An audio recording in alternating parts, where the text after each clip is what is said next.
Hi everyone, my name is Jason McKenna and welcome to this evening's webinar on teaching with VexCode VR.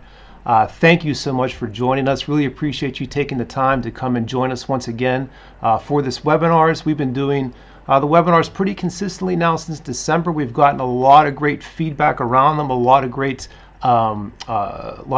feedback from people like you tuning into these webinars, letting us know what it is that you want to see, what it is you want to learn more about. So once again, thank you. Really appreciate you taking the time to let us into your living rooms, your homes, to learn more about Vex Robotics. So just to kind of start off a little bit about me, once again, my name is Jason McKenna. I am the Director of Global Education Strategy for Vex Robotics.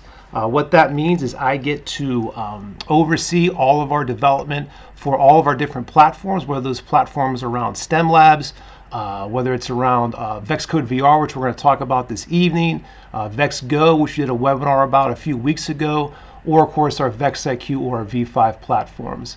I was a teacher for 20 years at a school right outside of Pittsburgh, Pennsylvania.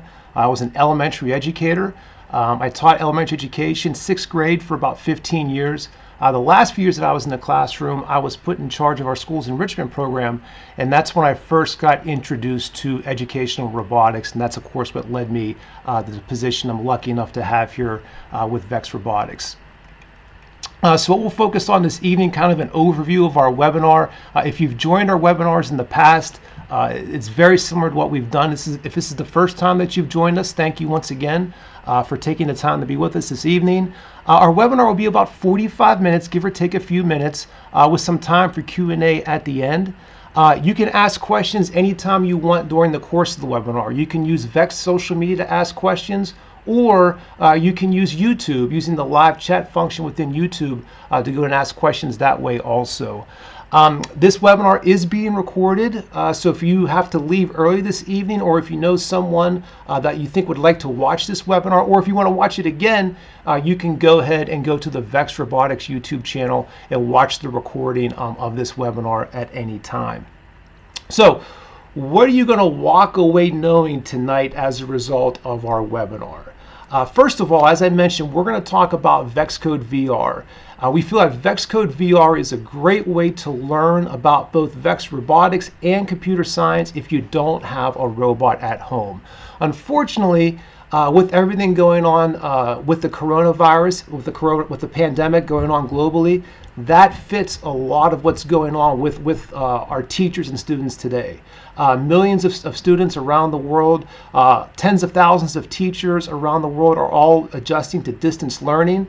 So we wanted to create VexCode VR to help fulfill that need, so students and teachers can still stay connected and learn computer science, and also learn and continue to learn about Vex Robotics. We also want to talk about how we feel that VexCode VR really fits into your STEM program. We got a lot of feedback since our webinar 2 weeks ago when we first introduced VexCode VR. A lot of positive feedback about how VexCode VR is helping teachers to continue to teach computer science.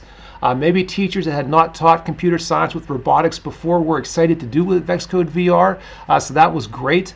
We also got feedback from people asking about things like, well, when am I going to see a V5 robot in VexCode VR? And when am I going to be able to build my own robot in VexCode VR, or build my own playground?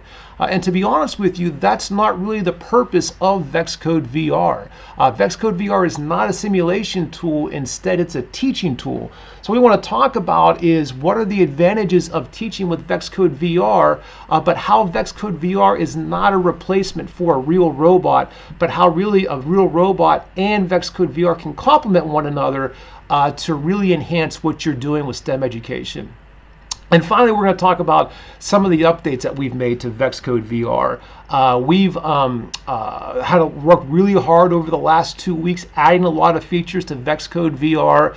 Our one software engineer, Raj, I don't think he's slept since we first started thinking about VexCode VR. Our team has just worked really, really hard to try to put everything together for you. So we've have a lot of new updates that we want to be able to share with you this evening. If you have not been on VexCode VR yet, you can go ahead and just launch it right now, vr.vex.com. It's web-based. You can just type it into your browser, and you can kind of follow along with our webinar this evening to learn more about VexCode VR. We do have one little cool thing at the end that we're going to talk about also, and that's a preview of our VEX Code 2.0. We got a lot of questions about VEX Code 2.0, even with the release of VEX Code VR. So I'm going to have some information about that at the end of the webinar also. Some of the statistics that we've been able to grab about VEX Code VR, really excited to share this with you. As I mentioned a few minutes ago, VEX Code VR, the reception has just been amazing from teachers and students about how they're using it. Really have the stats, once again, really kind of bear all of that out. We've had over 60,000 unique users of VEX Code VR. And remember, this has only been live for 2 weeks. We did the webinar 2 weeks ago in which we just announced VEX Code VR and allowed people to begin using with it. So this is just from that short span of time. We've had over 80,000 VEX Code VR coding sessions. The third one I'm honestly most proud of. That's over 800,000 playground projects have been run in just 2 weeks. So what that means is that's over 800,000 times students have created a program, ran the program on VEX Code VR. So what that shows is students are creating programs, they're running it, they're getting that immediate feedback, they're able to make adjustments based upon that feedback. So really, students are not only going to the VEX Code VR site, but they're also have an opportunity to use it, and they're running programs with it. As I mentioned to you, our team has worked really hard to add things to VEX Code VR. We had over 40 features and enhancements added just over the course of these last 2 weeks. And I'm going to show you here in a minute how you can stay up to date with all the things that we're adding to it. Just to kind of give you a general summary of some of those things, we've added 2 new playgrounds in the last 2 weeks. A Castle Crasher playground, which is a lot of fun. What you do with that is basically try to drive your VR robot around the playground and knock the castle over, or knock actually the castle off the side of the playground. We've also added a disc transport playground, because we've added an electromagnet sensor, which basically allows you to pick up discs and drop them off in certain places. So we've added that sensor, and we've added that playground to support that sensor, so you can go ahead and use it with VEX Code VR. We've added 2 bumper sensors to the front of the VEX Code VR robot, which I'll show you here in a second. So you can use that with any of the playgrounds with walls, or also something like the maze playground that we have. So if you want to be able to go through that, you could do that. We've also, under other features, added a MyBlock feature. So if you're a computer science teacher and you want to teach things like modularity or functions, MyBlocks is a great way to be able to do that. We've just added that functionality into VEX Code VR. In addition to that, the help that we have built into VEX Code VR, you can obviously use that. We also have a knowledge-based article on MyBlocks that you'll be able to read and be able to follow along with. And stay tuned next week, because we're going to have some more tutorial videos. MyBlocks might be one of them that we'll have next week to be able to explain some of these things. So in addition to everything I'm talking about this evening, the work doesn't stop. We'll have some more tutorial videos next week and some other nice features that you'll be able to enjoy with VEX Code VR. Additionally, the highlighting of program execution is currently in VEX Code VR, so you can see the blocks highlighted as your program is being run, which is a great teaching tool. Not only do you see those blocks being highlighted, but you can actually then see what the robot is doing in addition to that. So once again, in teaching computer science or learning what your robot is doing, VEX Code VR is a great tool for that. And you can also step through a program. So I'll show you here in a moment in our toolbar, there's a step button that you can press and actually step through each of the blocks in your program. If you want to see these things right now, once again, just go to vr.vex.com and you can kind of follow along as I'm giving this evening's webinar. We got a lot of great feedback from teachers about things that they liked about VEX Code VR, but of course things that they wanted to see added to VEX Code VR. So we've added a lot of different things for teachers. We've actually created a teacher portal for them so they can follow along and do all of those things in VEX Code VR. And I'm going to show that to you here right now. Here is VEX Code VR once again. if you want, it's web-based, which is a big thing because we know a lot of the students, almost all the students that are home right now doing the distance learning, they're using tablets or laptops on loan from their school. As a result, it's very difficult for them to be able to install an app or update an app. So VexCode VR is web-based, vr.vex.com. So any major tablet or desktop browser, you can use VexCode VR. And that includes a Chromebook, iPad, all of that you can go ahead and use and work with VexCode VR. But based upon feedback from teachers, we added the activity icon actually in our toolbar.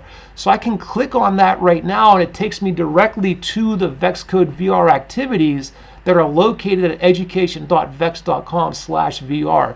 And you'll notice we have these two new images as you go to this page. One is if you're new to VexCode VR. So if your students just come across this page, or if you come across this page, if I click here to learn more, that takes me to code.vex.com, specifically to our VR page. So here you can see the URL for VexCode VR, as I talked about a few times. Once again, if you want to get started with VexCode VR, here's some information about that. Information about how robots really make computer science more fun and engaging, something that we're firm believers in. Why VexCode VR? The fact that it's web-based, which I also talked about. Here you can see, if you were at last week's or 2 weeks ago, our webinar, then the bumper sensors in the front didn't exist. You can see they're there now. Also the electromagnet sensor, which is pointed down. Those are all new features that we've added in the last 2 weeks that are currently on there right now. Our virtual playgrounds, challenges and activities we'll talk about here in a moment. And then finally down here at the bottom of our pages are change logs. So once again, if you ever want to know about new features that we've added to VexCode VR, you can go right here to code.vex.com, click on the VR section. You can see everything right here, all the new things that we've added to VexCode VR. Okay. Second thing here is teacher resources or teacher portal. I'm going to click on that. Now it's going to take me directly there because I have a Vex account, and I'm logged in. If I did have a Vex account and I wasn't logged in, it would ask me for my username and password. If I did not have a Vex account, it would ask me to create one. Now, if you don't have a Vex account, don't worry. It's completely and totally free. All that you would need is your school email and to create a username. And you can go ahead and you can have your own Vex account, which then not only allows you to get into our teacher portal here for VexCode VR, but you can also use that for the login for the Vex forum. You can also use that as a login for our certification courses at certifications.vex.com, and also our teacher portal for our IQ and V5 STEM labs. Information about a Vex account is located in our knowledge base. We have a couple different articles on there. This article here just talks about the Vex account. It is a single sign-on system, so once again, that one Vex account can get you access to our forums, the teacher portal, and all of our different STEM labs, and also our VexCode VR activities, and also our certification system. And the registration is really easy, but we do have a knowledge base article on that walks you through how you can go ahead and create a VexCode account. Once you do that, create your Vex account, have a username and password. Now you can log in to the teacher portal. 3 things that we have in it that you can see right here. First of all is a pacing guide. I'll go ahead and click on that. We got a lot of feedback from teachers asking things like, well, what order should I do the activities? What are some of the key programming concepts in the activities themselves? Are they aligned to standards? You can see we have all that information in this pacing guide right here. It gives me the activity, the category. Remember, we have 3 categories: basic movement, sensor activities, and also the more advanced activities. They're in order of a suggested, least difficult to most difficult. Of course, some people might, feel that some are less or more difficult than others, but it's in somewhat of an order for that for you. The playground associated with each activity, the key programming concept, that column there. So if you want to teach loops, or if you're looking to teach variables, or you want to do an activity with the pen, you can go right here, see what aligns to what it is that you want to do, and then assign your students those particular activities. And then also finally the CSTA standards. So if you want to align your activities to a standard, or if you're still being asked to, put that on your lesson plans, even though you're doing distance learning, if you have that principle, you can look at this and you'll be able to do that, and you'll be able to successfully see which standards align with our particular STEM labs. Okay. Secondly, we have an email home. We have a letter home for all of our IQ and V5 STEM labs. Teachers love them. Even now, with what's going on with distance learning, with schools being shut down, arguably engagement with parents is now more important than ever. So if you want to be able to explain to your parents, what VexCode VR is and how they can teach students can use VexCode VR and what they're learning, here's all that information for you right here. So you don't have to do that on your own. Instead, you can just follow along here and present all that information. Here's the basic, the virtual robot, an introduction, more about the playgrounds, the activities themselves. All that information is right here. Now, both this and the pacing guide I showed you a minute ago, these are both Google Docs. So if you wanted to, use your Google account, log into that, make a copy of our letter home, our email home, and then if you wanted to put like the school, banner on top of it, put it in school colors, personalize it to what you're doing, whatever, you can do all of that with these editable Google Docs. You can do the same thing with all of our activities. So all the activities that we have, you can go ahead and you can make a copy of them if you want to take away certain levels or add things, make them easier, make them more challenging, whatever. You have an opportunity to do all of those things because we're giving them to you as Google Docs. Same with the pacing guide. Okay, and then finally the activity answers. We had teachers that said, I really don't have time right now to go through and create all the answers on my own. It would be nice if I had that resource. We're providing that for you right here. So you can download the zip file, unzip it, and then you can just go ahead and load it from VexCode VR, and you have that information there. We did also add 2 new activities the last 2 weeks as a result for those 2 new tables. This one is for the disk transport playground that we made. So what students are being asked to do here is to use the electromagnet sensor in their VR robot to go and pick up these different colored discs and then put them in the correct area. And there's different levels to that, obviously. So first we just ask you to do it with one, but then we ask you maybe to do more. But you can see this follows the same format of all of our activities. So if you weren't on our webinar last week, once again, or 2 weeks ago, these are all Google Docs. We give you the different challenges. There's 3 levels to the challenge. Though it increases in difficulty with each level. You can assign your students whatever level you want, or if you're a student, you can do whichever level that you want, obviously. And then we give you a helpful hint, right? So we could give you an idea of how the disk can be transported, and then we also give you different command blocks that you can use inside of it, as you see right here. Okay, so we have this one for the disk transport maze, and we also added one more for the castle maze or castle playground that I discussed a moment ago. And this one, once again, you can go ahead, you can knock over the different things. I'll have a demo with this playground here shortly, but you have you can knock over all parts of the castle, certain parts of the castle. This is a nice, fun activity to students. You'll actually see the parts of the castle fall off of the side of the playground because we want to have a wall for this one. But these are the new activities that we've added with those new playgrounds that we've done. So once again, we've been really hard at work trying to make sure that not just with the initial release of VexCode VR, but making sure that we continue to support you during this time as you're trying to continue to teach computer science. You're still trying to continue to teach Vex Robotics as you're trying to also do the distance learning. Okay. So that's a good segue into teaching with VexCode VR. So to go back what I talked about a moment ago, like where does kind of VexCode VR fit inside of the Vex ecosystem, right?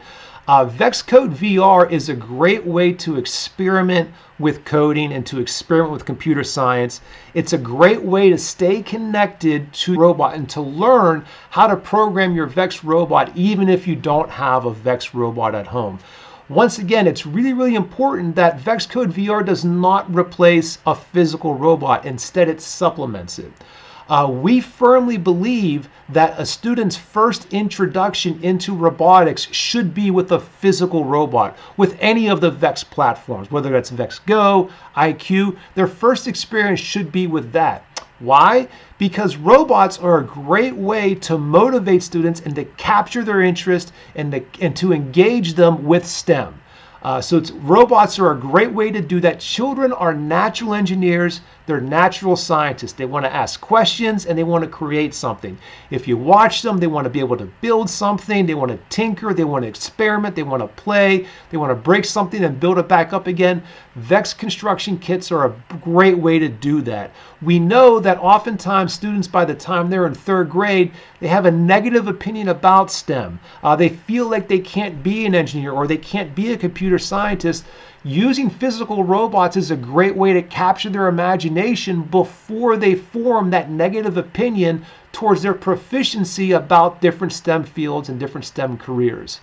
So physical robots are that great initial hook, but then after you have those students hooked, VEXcode VR is a great way to be able to supplement and augment what it is that you're trying to do in your STEM classroom or with your VEX robot. Why is that? Well, three main reasons really. First of all, VEXcode VR is very easy to use. It's web-based, has a very easy navigation, has a pre-built robot that utilizes things like drivetrain commands. And as I mentioned a couple minutes ago, we've had over 80,000 programs run already in just these 2 weeks. It just goes to show you really how easy it is to use VEXcode VR. Because it is easy, students are able to get immediate feedback on what it is that they are doing. We know the educational research is very clear. Timely and targeted feedback has one of the biggest effects on student learning, biggest positive effects on student learning. So what VEXcode VR does is it provides that timely and targeted feedback because you can see what the robot is doing immediately, make alterations to your program, and run it again. And then in addition to that, we were able to allow students to really focus on the computer science principles because a lot of the situations that you might run into with a physical robot aren't there in VEXcode VR. So the environment is really conducive to learning. And then third of all, learning is made visible through VEXcode VR. We have things like the dashboard that allows students to immediately see the sensor data as their robot is running. In addition to that, now we have the program highlight of the program execution that shows how the commands are being run in my project, and I can see how the robot is then reacting to those particular commands, and I can step through my program. All of those things are making learning visible to the student. We know that it's very, very important for students to be able to understand conceptually what the program is doing instead of just trying to essentially guess and check their way to achieve a programming solution. Using things like the highlighting of the program execution, the immediate feedback, the ability to step through a program, being able to see the sensor data, all those things allow students to think conceptually about what it is that their program is doing, which is really great for students trying to learn computer science, and once again really helps raise those student learning outcomes. Okay, so these are the advantages of VEXcode VR, once again as an augmentation to what we're trying to do in our STEM classroom to supplement what we're doing with our physical robots. So let me go ahead and show you a lot of those things that I was just talking about here a moment ago with VEXcode VR. A couple things right off the bat that you may notice. I already mentioned the activities icon up here. We also changed the playground icon to make it a little bit more appealing. So I'll go ahead and click on that. If you might have a slow internet connection, we added this loading playground feature just to give you an idea of so you didn't think that your playground wasn't being updated or wasn't being loaded. We added that also. Here is the actual Castle Crasher playground that I mentioned a moment ago. You can see my robot here. It defaults to the top view now. If I go ahead and look behind, I can see the different structures, the different objects that I have here located with it. If I turn it all the way around, I can also see the two bumper sensors in the front of my robot also. Really fun table, a lot of different things that you can do with that. And then here is also the disk transport, where once again you will use the electromagnet sensor to be able to go in. The idea here is to pick up one or potentially all the different disks here and then put them back in the correct goal area. So the red disks obviously go in the red goal area, the green disks go in the green goal area, and you'd want the blue disk to be able to go in the blue goal area. Really nice, a lot of STEM connections that you can make with this particular programming challenge, not just with the idea of the logic, excuse me, with the sensors, but also the math located involved here also. So determining how, to get the robot actually to the discs themselves, there's a lot of math involved there. So there's a lot of different things that you can do with that also. But let me go ahead and go back to the Castle Crasher. I'm going to go ahead and pull up a program. So I'm going to go to File and then Load from my device. And I'm going to go to my desktop. I have this Storm the Castle program. I'm going to go ahead and open that up. Okay, so let's take a look at this. I'm going to go ahead and shrink my playground real quick so we can look at the program. I wanted to highlight the program here because it does include a MyBlock, which I talked about a few moments ago as being one of the things that we've just added, one of the features that we've just added to VexCode VR. So what we're actually going to do with this program here is the robot is going to attempt to knock all of the parts of the castle off of the side of the playground. So how it's actually going to do that, as you can see here, first of all, I'm going to make my robot go turn and move faster than the default speed at 50% because I'm trying to knock stuff off. And then within this forever loop, I'm going to look for the different parts of the castle, okay, is what I'm going to do here. So now that's going to take me down to the MyBlock that I have here. So let's take a look at what it's actually doing here. So I have a repeat loop, and let's look at the condition I have inside of my repeat loop. What it's saying here is as long as the position of the robot in the x-axis is greater than 900 or the position of the y-axis is greater than 900, I'm going to perform this conditional inside of my repeat until. Now, why am I using the absolute position of x and the absolute position of y? Well, if I go to my knowledge base article on the coordinate system, remember this is the location that's built into VexCode VR. So along the x-axis I have positive 1,000 to a negative 1,000, and along the y-axis I also have positive to negative 1,000.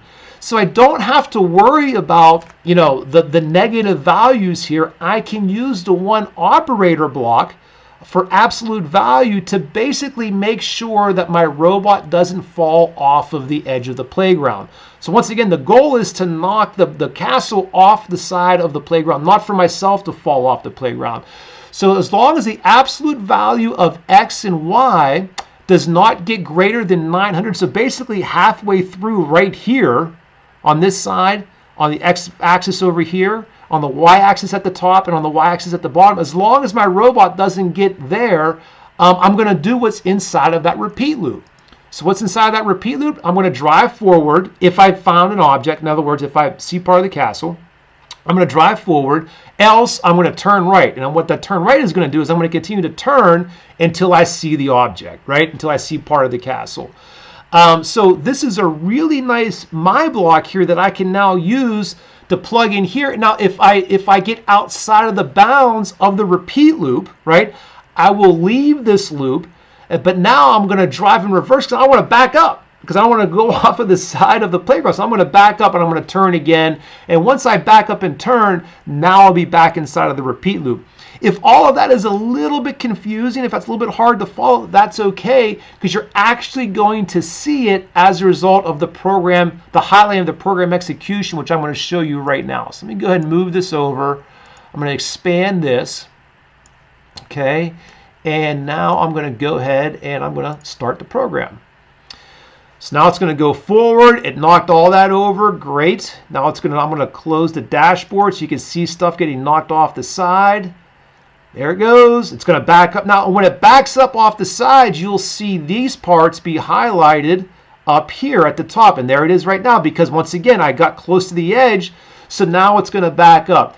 Here it goes. Now it didn't knock it all the way off. Now, you'll notice here, This is a great example of an algorithm, right? Because no matter where these objects were placed on the table, this program would work. Now, is this the best possible algorithm? Probably not. Imagine that you were in a Vex Robotics, you were doing a tournament with your friends or whatever. Maybe there's a time limit on this. Maybe you had to knock all of the objects off the side within 60 seconds or whatever. This would not be the best program to do that. But so there's different ways that you can go and you can optimize the algorithm that we created, but I can play with my values to be able to do that. You'll notice I didn't knock that one all the way over because it got too close to the edge, okay?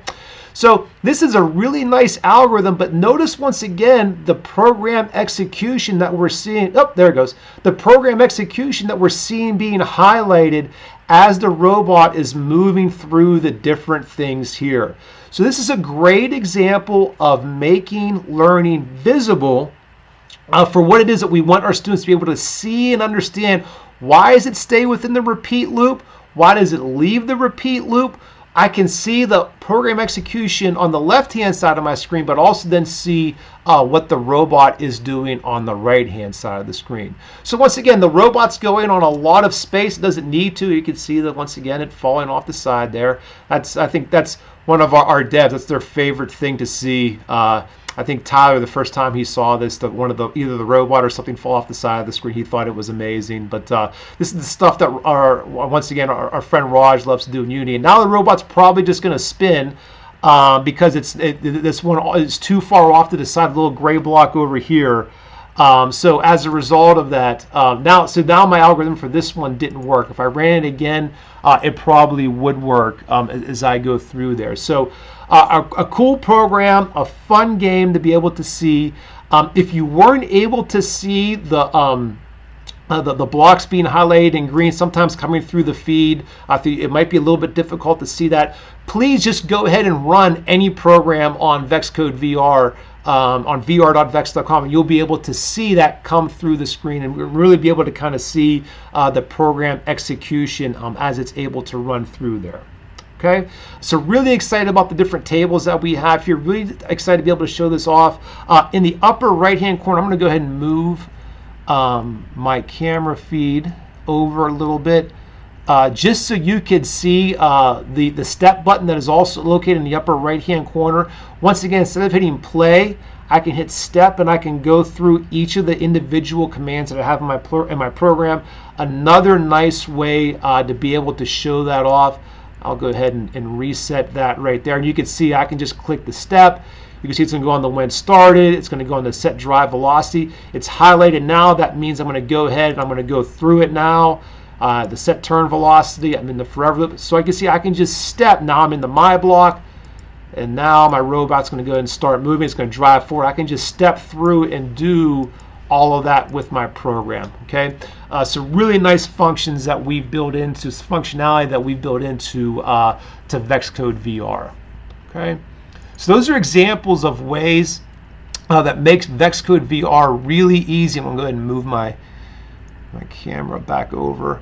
That makes VexCode VR really easy to use in a classroom, and it's a great supplement to what it is that we're trying to do. Once again, it's easy to use, you get that immediate feedback, and it does make learning visible. Those are all great things that we're trying to do with it. Okay. Now, however, as I mentioned a moment ago, VexCode VR is not a replacement for physical robots. Okay. STEM education is all about the application of knowledge and skills integrated through real-world experiences while students collaborate with their peers. That's really the essence of STEM education, and it's very difficult to do all of that if you just have VexCode VR and not a physical robot. You know, what are the advantages of a physical robot? Well, if you were at my Classroom of the Future webinar, you heard me talk about a lot of these things. Physical robots, using those in your STEM classroom or using those in a STEM competition, what that really does is it encourages learning ownership and student autonomy, right? I gave the example before of if you go to a VEX competition and you walk through the pits and you ask students to talk about the robot, they can't wait to do it because it's their robot. It's the robot that they designed, that they got working. That's the example of student ownership and autonomy that we're really trying to use to engage students and to once again have them have that positive attitude towards STEM. Of course, with physical robots, it's active, it's hands-on, minds-on learning. Okay, as I mentioned before, children, students are natural engineers and scientists. They want to create, they want to tinker, they want to play and explore. Physical robots is a tremendous medium for them to be able to do that. Finally, the last one here, it's a great integration of STEM learning. You cannot integrate every single aspect of STEM, the science, the technology, the engineering, and the math, without physical robots. Just doing something virtual or basically getting a pre-built something to use in your classroom. Without that engineering aspect of it, you're not really able to integrate all of that STEM. Even with the example that I just showed you with the VexCode VR, with the Storming the Castle program I just ran for you there. Imagine, there's some really good math in there with the absolute value and being able to understand the coordinate grid system of the robot. Obviously, with the science, you have different hypotheses on your algorithm and whether it will work or not. As I mentioned, you could go ahead and fine tune. So going through that investigation, that process is great for science. Using two different sensors also tied into the science, the location sensor and also the distance sensor with the robot. Obviously, the computer science aspect with the technology, being able to program the robot and being able to use that algorithm and be able to use things like modularity, which are very important for the computer science standards. But you don't have that engineering aspect of it, right? Imagine though with a physical robot, you had to build some type of manipulator to put on your robot. Now maybe you had to push something outside of the goal area, right? Or you had to pick something up and put it somewhere. We have a knowledge-based article that talks about all these different types of manipulators that you can add to your physical robot.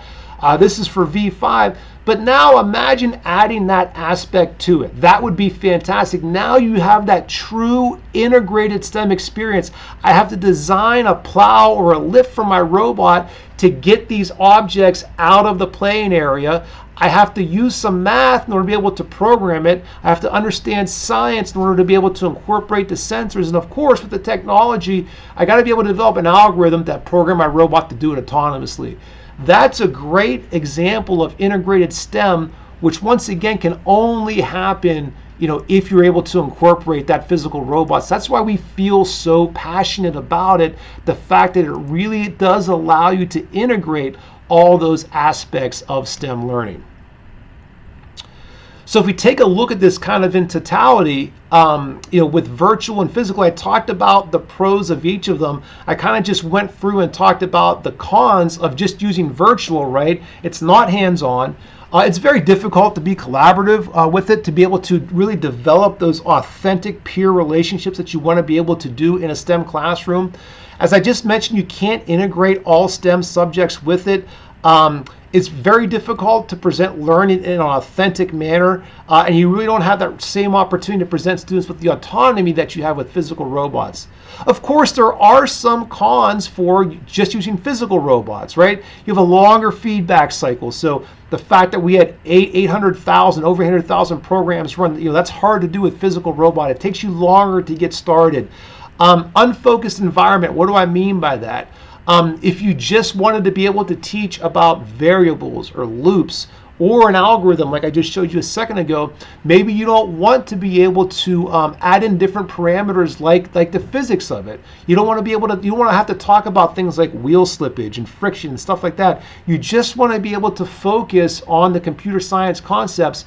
When having both the hardware and the software combined, sometimes that can be difficult to do. Of course, you eventually want to be able to see students apply their knowledge to a real-world setting and to generalize your understanding. But at the very beginning, when doing that direct instruction, you might want a more constrained environment to be able to do that in. And of course, with different classroom implementations, you have different issues with things like storage and organization and things of that nature that you might run into.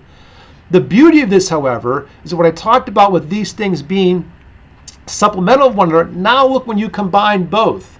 When you combine both of them together, you eliminate the cons and you now bring on the advantages of being able to combine them both together. You've kept the advantages of each. Physical robots, the active hands-on learning, the learning autonomy, the feeling of student ownership, the collaborative nature of it, the fact that it's real world, the fact that it integrates them together. VexCode VR, easy to use, immediate feedback, making learning visible. You keep all of that, but now look at what you also gain. You've eliminated the cons, but you've gained these things here. You're able to reach students with diverse interests, right? Some students just might be more interested in the computer science aspect than the engineering aspect. Maybe you get them hooked with the hands-on activities, but they really kind of gravitate towards the computer science. They're able to continue to do that with VexCode VR used to supplement physical robots. Different implementation challenges, right? All schools have implementation challenges. Obviously, we're in a huge implementation challenge right now with the coronavirus pandemic. We're all trying to teach from home. We're all trying to do distance learning. This is a great example of an implementation challenge. You're able to use VexCode VR in these particular situations. Of course, hopefully, knock on wood, schools are going to open back up. Students are going to return back to school, but you're always going to have situations where you're going to have students that are homebound. They miss school. Sometimes students, they might break a leg and they're home for a month or whatever those particular things are. VexCode VR is a great way to be able to satisfy and keep students engaged with STEM and engaged with Vex robots. You as a teacher, oftentimes you're pulled out of the classroom, whether you have meetings, maybe you get to go to a conference and talk about how you were able to transform your classroom with Vex robotics. And as a result of that, you're going to miss 3 or 4 days of school. VexCode VR might be a great way to keep your students engaged if you're worried about who the substitute may be. You don't want to bring out the physical robots. VexCode VR is a great way to satisfy that. Obviously, we all know that students learn at different paces. Students learn at their own rate. So being able to differentiate your instruction with VexCode VR is a great way to be able to solve some of those implementation challenges.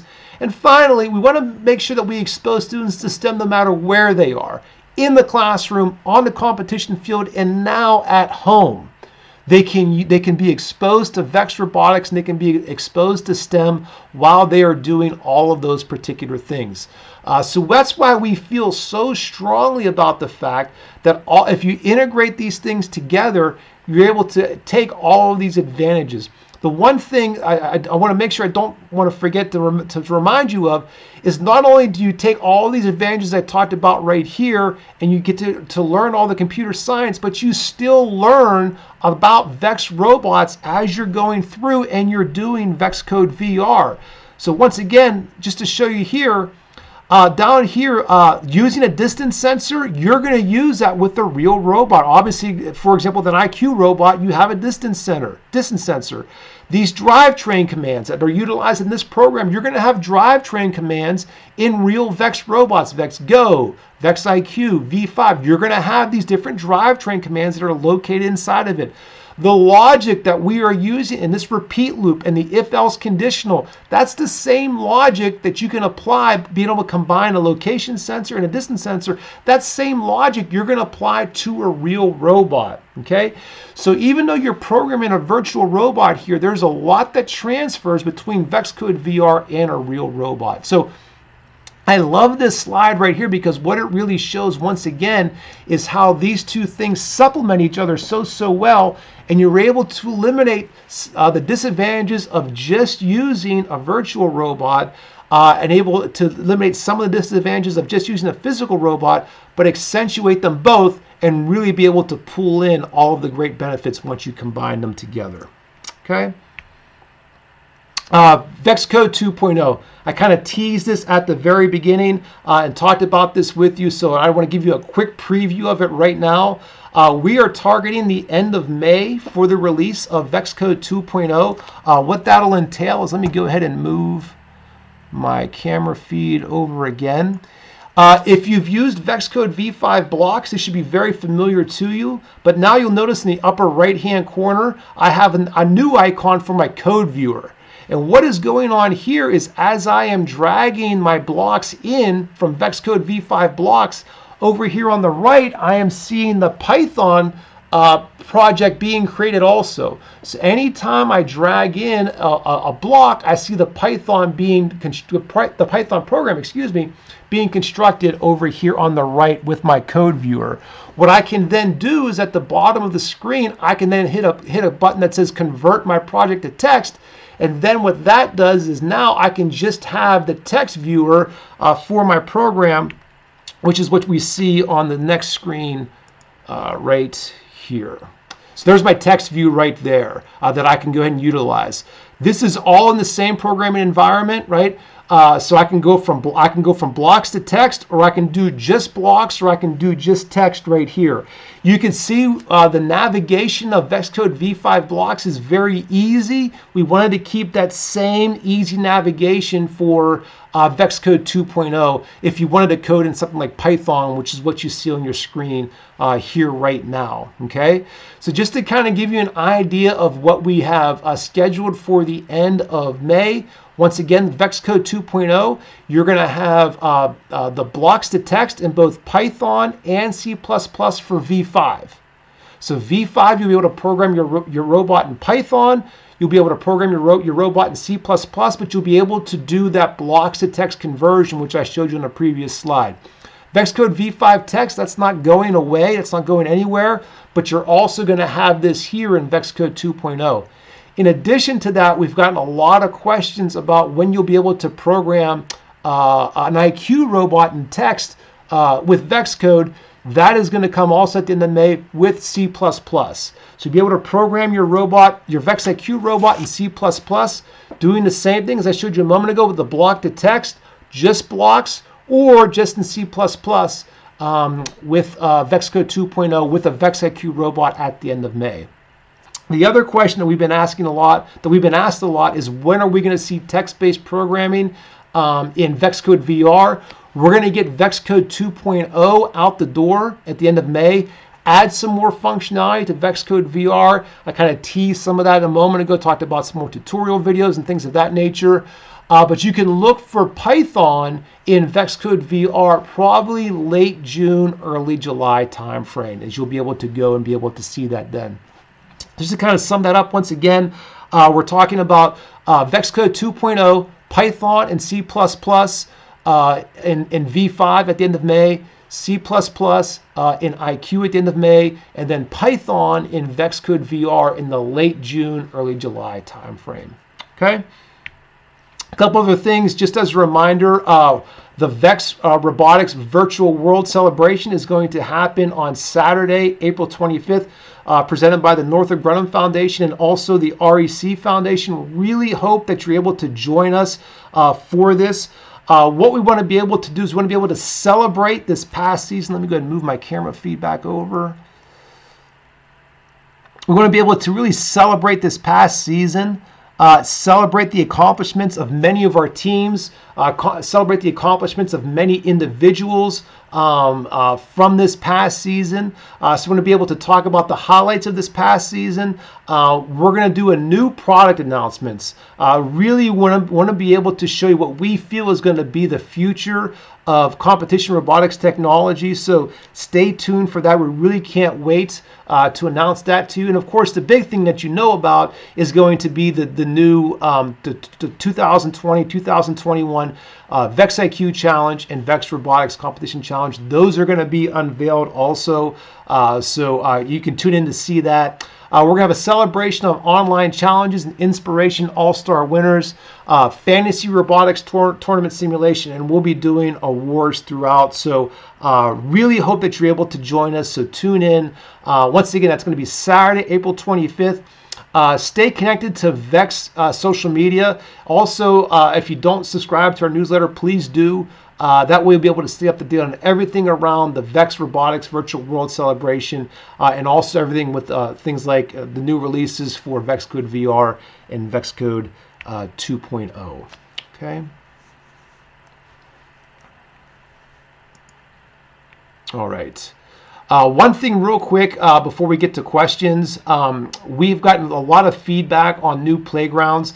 I want you to tag me in Twitter. As you can see my Twitter handle right there, McKennaJ72. Use the hashtag VEXCodeVR and I want you to share your ideas for new playgrounds. What playgrounds do you want to see? If you see something that someone says that they like, go ahead and like that. Via Twitter, but we want to start to be able to see the ideas that you have for different playgrounds. Basically, we've done a lot of things based upon your feedback. We want to continue to do that. Give us your ideas for your new playgrounds. Tag me on Twitter, use the hashtag VexCodeVR, and let us know the new playgrounds that you want to be able to see incorporated in VexCode VR in the upcoming weeks and months. We think this would be something really fun that we want to be able to try out using social media to capture your feedback and see what it is that you want to be able to do for VexCode VR. So I'm going to go ahead and jump right into the Q&A just because I ran a little bit long. We got 10 minutes left. So let me go through and answer some of the questions that got posed to us here this evening. Will there be any workshops for VexCode VR in the future that I could use for professional development credit? Yes, we are hoping to do that. I don't have specific details about when those are yet, but that is something that we definitely want to be able to do and be able to do some workshops with VexCode VR. Obviously, with VexCode 2.0 coming out at the end of May, like I mentioned a moment ago, that'd be another great opportunity to be able to do that. So yes, please stay tuned. We do want to do those types of workshops and do those types of webinars. So yes, I don't have specific dates on those yet, but those things will be upcoming. Excuse me. We will also have plans for a certification course in VexCode VR to be coming later on this summer. So we have certifications for VexIQ and V5. Look for a certification course around VexCode VR coming up also. For what grade levels is VexCode VR designed for? Great question. Fantastic question. So as I talked about at the beginning of the webinar, VexCode VR is really designed to encourage experimentation and play in learning coding. It's a decision environment. So really with VexCode VR, one of the cool features of it is there are no errors. So I will never, hit the play button in the playground and get like an error message. Like that's not gonna happen, with me. I'm gonna run the program. Now, if you do something like use the wrong variable name and things of that nature, you might get a message with that. But it's very, very, very difficult to actually, build something wrong in VexCode VR. It might not be the right logic, as you saw with the Storm the Castle project I had there. You can always improve and fine tune your algorithm.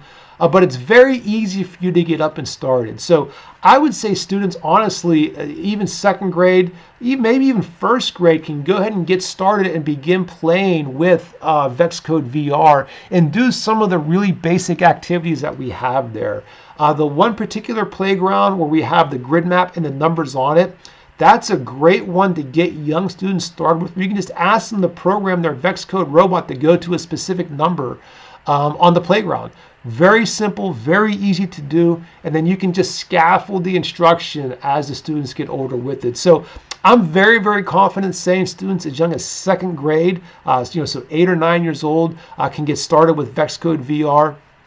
Third grade, obviously, even if you have some precocious, first graders, they could potentially also get started with VexCode VR. I know we have very young students getting started with things with like code.org. We feel like VexCode VR is a great way to get them started programming also. Can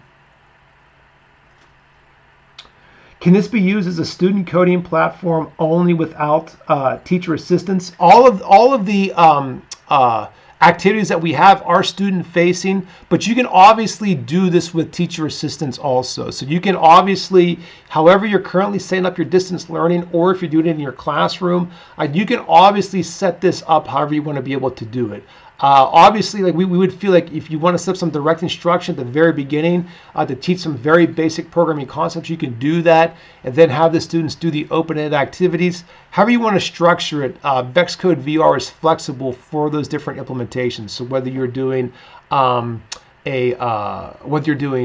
of a student self-directed learning, if you're doing direct instruction, or if you're just acting as a facilitator, VexCode VR can really meet whatever those particular implementation challenges are. Okay.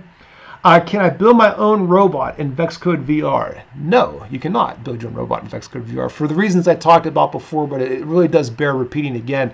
We really think that if you're going to do that building of a robot, that's why we have a physical robot for you to be able to do that. We have platforms now like VEX-Go, which is a lower barrier of entry in terms of cost into a construction set, into physical robots. So we would encourage you to be able to start there.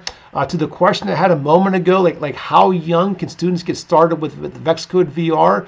Because we do have that continuum now from K to 12 with VEX robots, we feel like you should get started with that physical robot, but then you can supplement that physical robot activity with VEX-Code VR.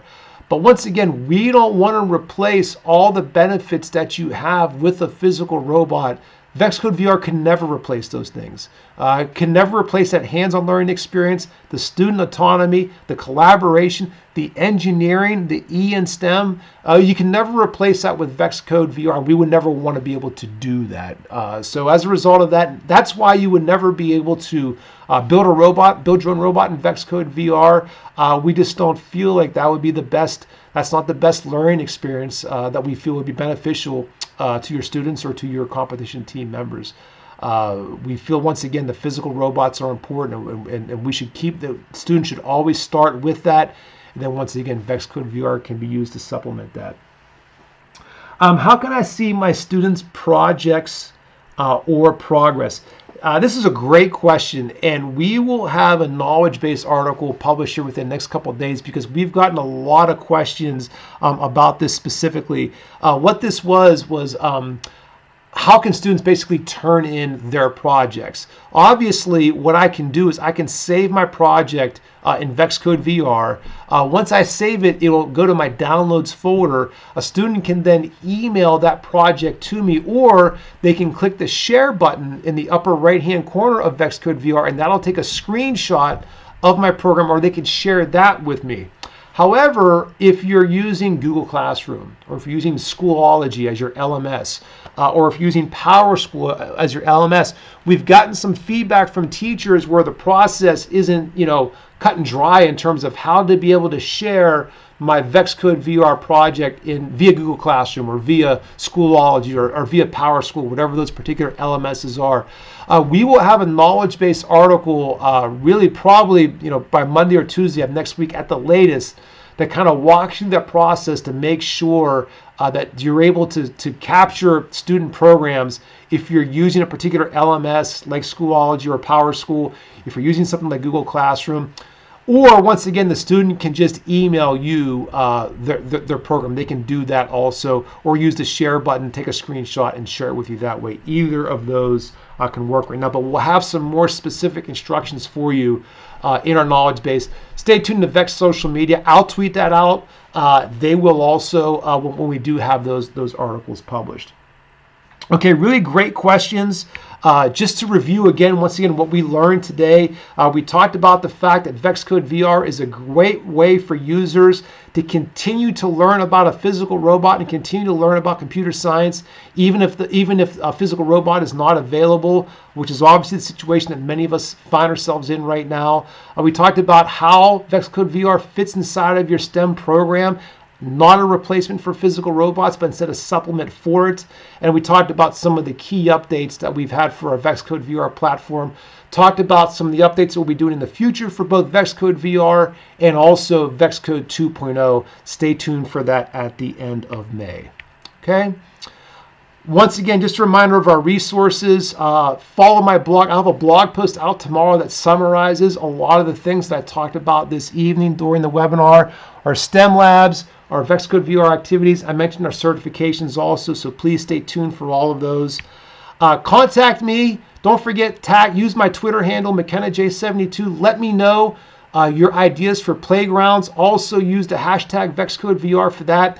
Email me if you have any questions. If you are having problems with VEX-Code VR for whatever reason, use the feedback button. That includes your project file. That goes straight to our devs. They'll be able to troubleshoot it better that way. But if you have general questions, please feel free to reach out to me via Twitter or via the email, and then we'll be able to do all those particular things there. I'll be able to interact with you that way. We've had a lot of great interactions with people via email and Twitter with VexCode VR. So I really appreciate that. Really appreciate your attention this evening for our webinars. Thank you once again for all the great feedback. Thank you once again for all the great questions. Really excited for our next webinar. Thank you for joining us, and good night.